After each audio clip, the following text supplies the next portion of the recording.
You know how they say life can flip on a dime? That's exactly what happened to me at this party. My friend Jess had been nagging me for weeks to come out and meet her bunch of incredible friends. Honestly, I was more into a quiet night with my reports and market analysis, but Jess wouldn't have any of it. "Sarah, you need to get out more. Come on, it'll be fun," she insisted. So, there I was, in my least uncomfortable party dress, nursing a glass of wine and sticking out like a sore thumb among strangers. The place was buzzing, people laughing and chatting away. I stuck close to Jess, who seemed to know everyone. She was in the middle of introducing me to a couple of her friends when he walked in. "Tom." Jess's face lit up. "Oh, you gotta meet Tom," she said, dragging me through the crowd. Tom was this average-looking guy, nothing like the flashy type she'd expect at these gatherings. He had a sad smile that didn't quite reach his eyes. Jess introduced us, and for some reason, we clicked. Maybe it was the way he talked about his daughter, Lily, with such warmth and pride. Or maybe it was his candidness about being a widower and raising her alone. Whatever it was, it got me. We found ourselves away from the crowd, sitting on some ridiculously oversized cushions. "So, Sarah, Jess tells me you're into stocks and all that Wall Street stuff," Tom started, his voice rough but friendly. "Yeah, something like that. I analyze investment opportunities, help people grow their money." "Sounds boring, I know," I replied, trying to make my job sound less nerdy than it was. "Nah, that sounds pretty damn impressive. Wish I knew a thing or two about handling money like that," he chuckled, taking a sip of his beer. We talked about everything and nothing: movies, books, the nightmare of dating. I found myself laughing more than I had in months. Tom had this easy way about him, making you feel like you'd known him forever. "You know, I didn't want to come tonight. Socializing isn't exactly my strong suit," I confessed, feeling unusually open. "Tell me about it." "I only came because Jess promised Lily could tag along for a bit. Wanted her to meet some normal adults, whatever that means," Tom said, rolling his eyes. The conversation shifted to Lily, and I could see the light in Tom's eyes when he talked about her. "She's something else, my Lily. Smart, kind, a bit too cheeky for her own good," he said, a proud smile spreading across his face. I was intrigued. "She sounds wonderful. Raising a kid on your own, that's got to be tough." Tom shrugged, his expression turning serious. "It's not easy, but Lily makes it all worth it. She's the best thing that ever happened to me." As the party wound down, I realized I didn't want this conversation to end. Tom felt like a breath of fresh air in my calculated, routine life. "Hey, maybe we could grab a coffee sometime? Talk more about market trends, or whatever?" I found myself saying, surprising even myself. Tom's smile was the answer I hoped for. "I'd like that. It's been a long time since I had a reason to look forward to something." Very soon I met Tom's daughter, and she was like a breath of fresh air. We quickly became friends, which made her father very happy. That's how a simple meeting turned into a real love affair. After Tom and I decided to tie the knot, it was clear we wanted something simple, no fancy dresses or grand churches. Just us, my folks, and Lily, who was more excited than anyone. The day was plain but perfect, filled with genuine smiles and a few happy tears. Moving into Tom's house afterwards, I was buzzing with ideas to make the place feel more like ours, not just his. My new life meant working from home, which my boss was surprisingly cool about. It gave me the chance to really bond with Lily. I'd pick her up from school, and we'd chat about everything under the sun on our way to her ballet classes. She started calling me Mom, which warmed my heart every single time. Creating a cozy home for us became my new project, filling it with love and laughter. But, as the months rolled by, things with Tom started shifting, so subtly at first. He'd make offhand comments about dinner being too bland or too salty. "Sarah, what's this supposed to be?" Tom would ask, poking at a casserole I'd spent hours on. "Supposed to be your dinner, but if you're gonna act all Gordon Ramsay about it, maybe you should cook tomorrow," I'd retort, trying to keep the mood light. He didn't. Instead, the critiques piled up. My appearance became his next target. "Babe, when did you last hit the gym? You're looking different," Tom dropped casually one evening, his eyes skimming over me like I was a fixer-upper. "Guess I've been too busy being a stepmom and working from home." "But thanks for the heads up," I snapped back, the sting of his words hitting harder than expected. Lily, bless her, was my silver lining. She and I grew closer, our bond unaffected by the growing tension between her dad and me. "Mom, can you help me with my homework?" Lily would ask, her bright eyes always looking up to me for guidance. "Of course, sweetie. Let's tackle it together," I'd reply, grateful for her presence and the normalcy it brought. Even as Tom and I drifted apart, Lily and I stuck together like glue. I found solace in our little talks and her ballet recitals. Yet, despite my efforts to keep our home a haven, Tom's dissatisfaction seemed to seep into every corner. "You know, Sarah, maybe you should try one of those online cooking classes. Spice things up a bit," Tom suggested one night, his tone laced with an undercurrent of displeasure. "Or maybe we could try eating out more. Give your taste buds a break from my terrible cooking," I'd counter, half joking, but deeply wounded. Life at home started feeling less like a family and more like walking on eggshells. Tom's attitude took a nosedive, and it wasn't just about small things anymore.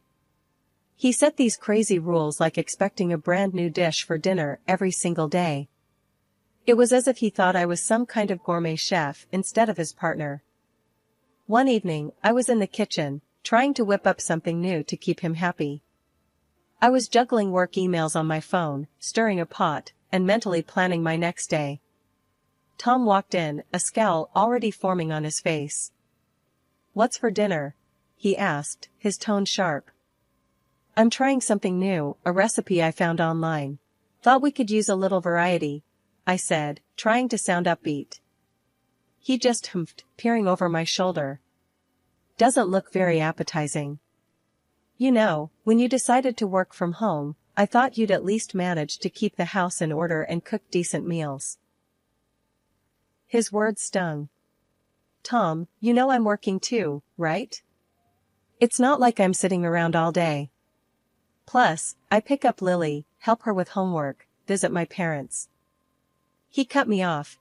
Yeah, always the same excuse. "You're at home, aren't you? Shouldn't be too hard to keep things tidy and cook properly." I bit my tongue, holding back the tears. It was becoming a nightly ritual, this dance of disappointment and criticism. One night, as we settled on the couch to watch TV, he started on about my appearance. Pointing at the women on the screen, he said, "Look at them, they're about your age, right? Why do they look so much younger and better?" I tried to keep my voice level. "Tom, those women have all day to focus on looking good. They likely have personal trainers, chefs, and who knows what cosmetic work done." But he wouldn't have it. "Excuses, Sarah. It's all about priorities.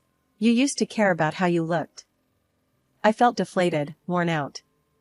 It wasn't just about the cooking or the cleaning anymore, it was a constant comparison, a reminder that I wasn't enough. During these times, Lily was my only solace.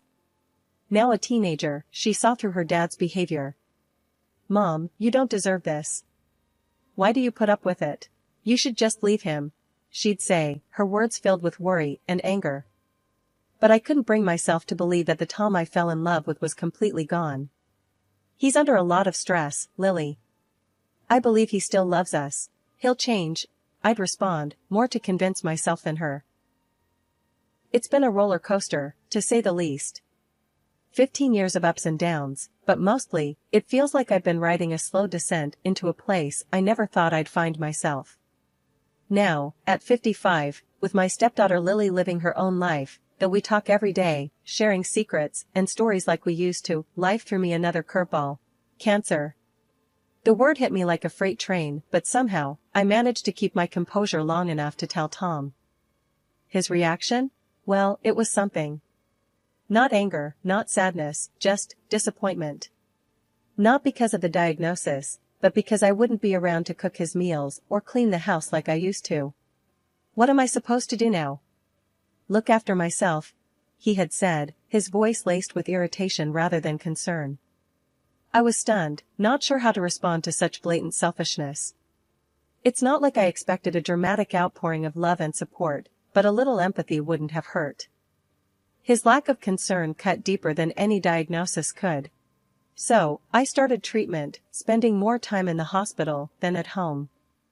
My parents, bless their hearts, visited whenever they could, despite their own health issues.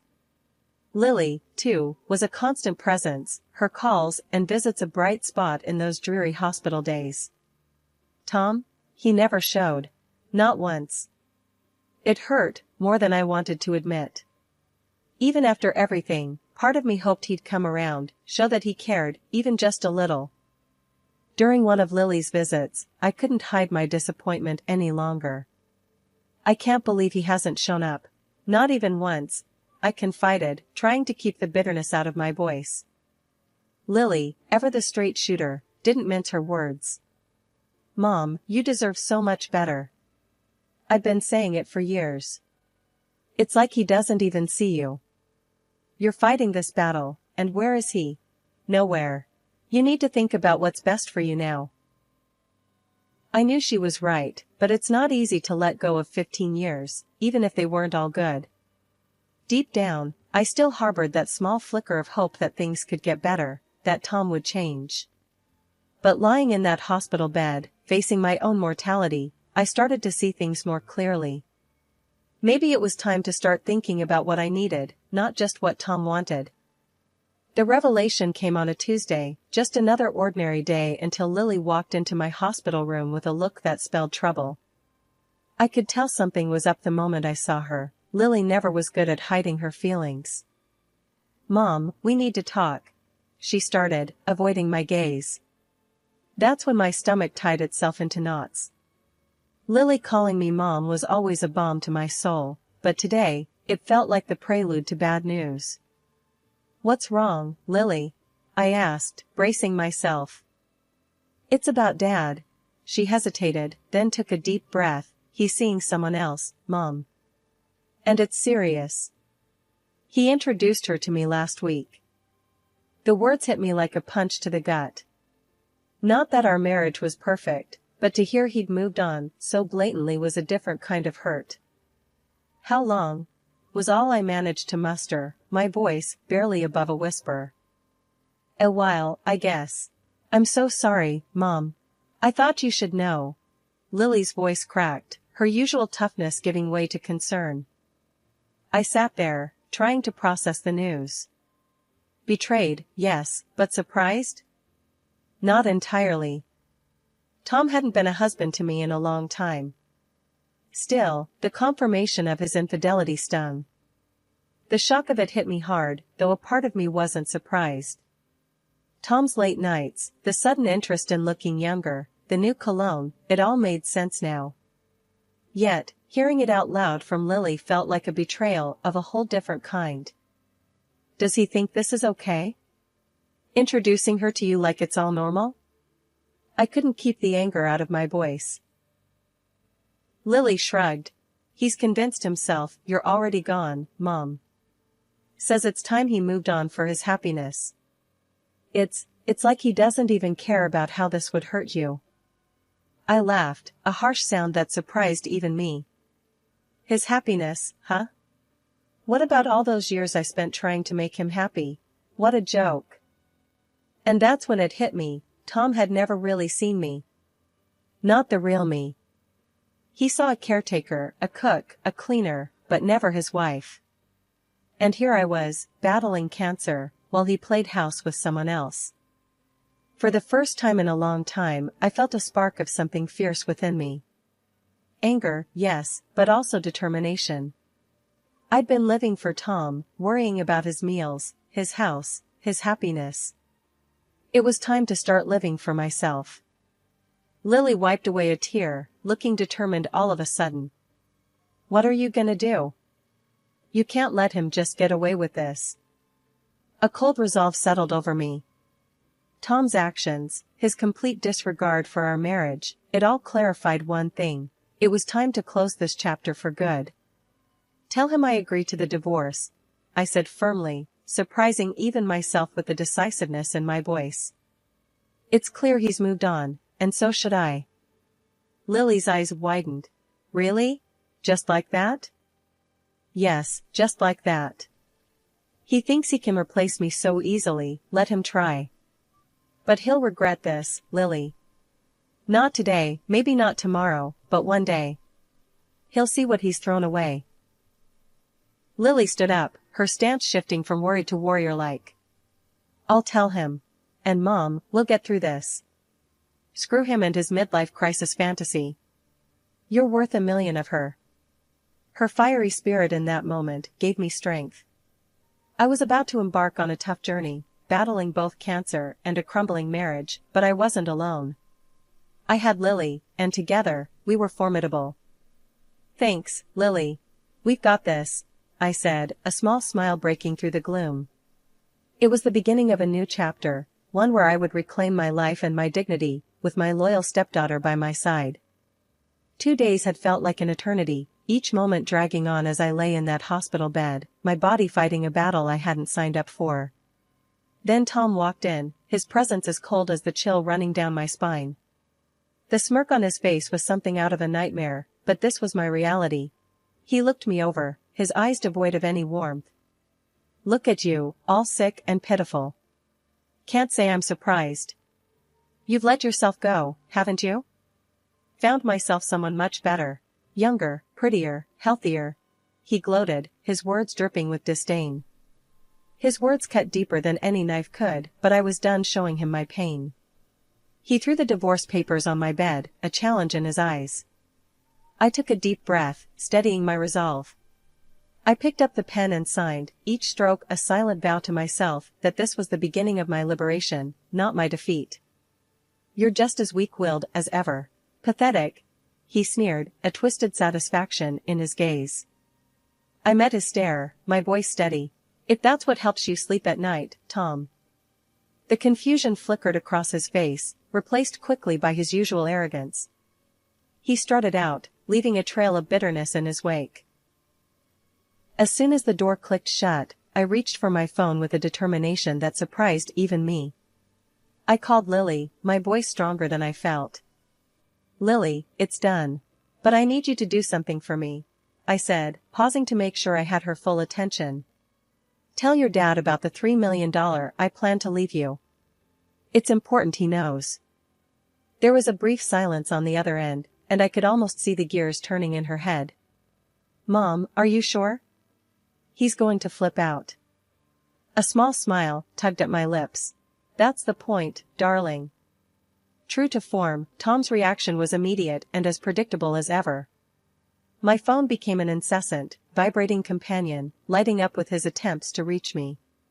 With each missed call, I felt an inch taller, a bit stronger. I watched the number climb, 50, 60, 70 missed calls, and with it, my resolve solidified. I couldn't help but laugh, a sound that felt foreign yet fitting for the moment. Here I was, supposedly at my weakest, yet I'd never felt more empowered. I had taken the first real step towards freeing myself from the chains of Tom's manipulation and cruelty. The sun was just peeking through the blinds when Tom burst into my hospital room the next morning, desperation etched in every line of his face. His sudden change of heart was as transparent as it was pathetic. "Sarah, I've been a fool. I see that now. I love you, and I'm ready to leave her and start over with you. We can remarry, start fresh," he pleaded, his hands outstretched as if he could physically pull me back into the life we once shared. I couldn't help but laugh, a deep, genuine sound that seemed to startle him. "Tom, you've shown me exactly who you are. After years of neglect, cruelty, and now this betrayal? And you think what? A few sweet words and it's all forgiven?" He blanched, taken aback by my reaction. "Sarah, please. I mean it. I realized I made a mistake." I shook my head, still incredulous.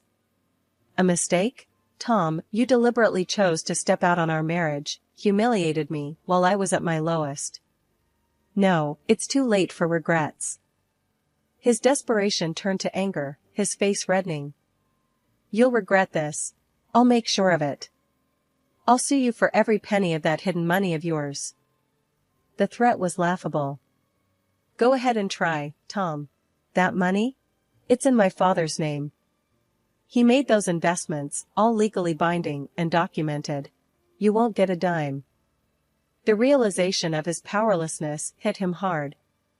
His anger dissipated into sobs of frustration, a pitiful sight that had the guards rushing in. As they escorted him out, I moved to the window, watching him. There he was, the man I'd spent so many years with, looking so defeated and alone. Yet, I felt no pity. He was reaping what he'd sown, and in that moment, I knew I was finally free. "Justice prevails," I whispered to myself, a smile touching my lips. In that hospital room, I made a promise to myself. No longer would I be defined by the failings of my marriage or the cruelty of a man who couldn't appreciate the love and loyalty I'd offered. It was time to rebuild, to focus on my health, my happiness, and the future I deserved. The battle with cancer was like riding the world's most terrifying roller coaster, one where you can't see the track ahead. Months of treatment stretched out, with good days where hope flickered bright and bad days where it dimmed to nearly nothing. Remission would come, lifting me up, only for exacerbation to drag me back down into the fight. But I kept fighting, every single day, with every bit of strength I had, both for me and for Lily. Finally, the doctors gave me the news I'd been dreaming of. I was healthy, the cancer was gone. Walking out of that hospital felt surreal, like stepping into a new life waiting to be written. The fresh start wasn't just symbolic, it was real, tangible, and it was mine for the taking. Recovery wasn't just about the physical, it was mental, emotional, a total overhaul of life as I knew it. The day I was discharged from the hospital marked not just the end of my treatment, but the beginning of something new. Something mine. Lily picked me up, her car loaded with my few belongings. "Ready to start fresh, Mom?" she asked, her smile bright and encouraging. I couldn't help but return her smile. "More than ready, kiddo." We drove to my new place, a modest house I'd bought with the money I'd wisely invested over the years. It wasn't just a house, though, it was a promise of new beginnings, of freedom. As we unpacked, Lily chatted about decorating ideas, about painting the walls and planting a garden. "This is going to be a place of happiness, Mom. You'll see. We'll make it our sanctuary." Her enthusiasm was infectious. For the first time in years, I felt light, like a weight had been lifted. "I'd like that, Lily. A sanctuary sounds perfect." We took a break, sitting amidst boxes, with takeout containers between us.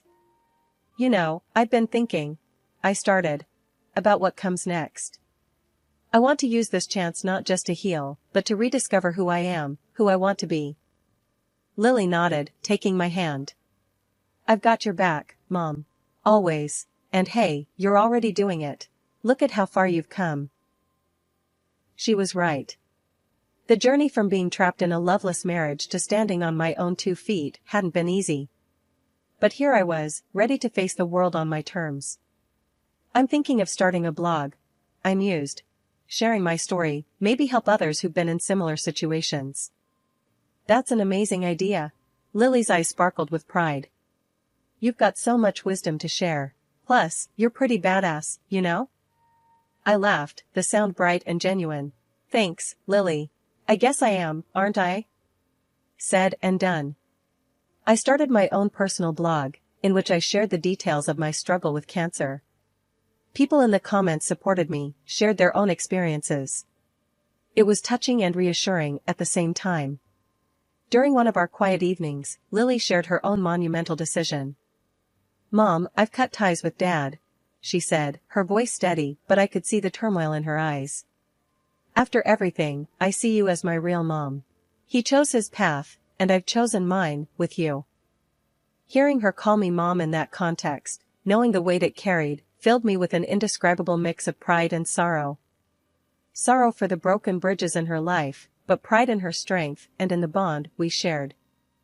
"Lily, there's something I've been meaning to tell you," I started, taking her hands in mine. "When the time comes, I'll be leaving everything to you, the house, the $3 million, all of it. You're my family, my future." Lily looked at me, tears brimming in her eyes, but a smile breaking through. "I don't need any of that, Mom. Just having you is enough. But thank you, for everything." In that moment, any lingering shadows of the past faded away. We were family, bound not by blood but by choice, by love. And as we looked ahead, the future wasn't just a blank page, it was a canvas waiting for us to fill it with color, with life.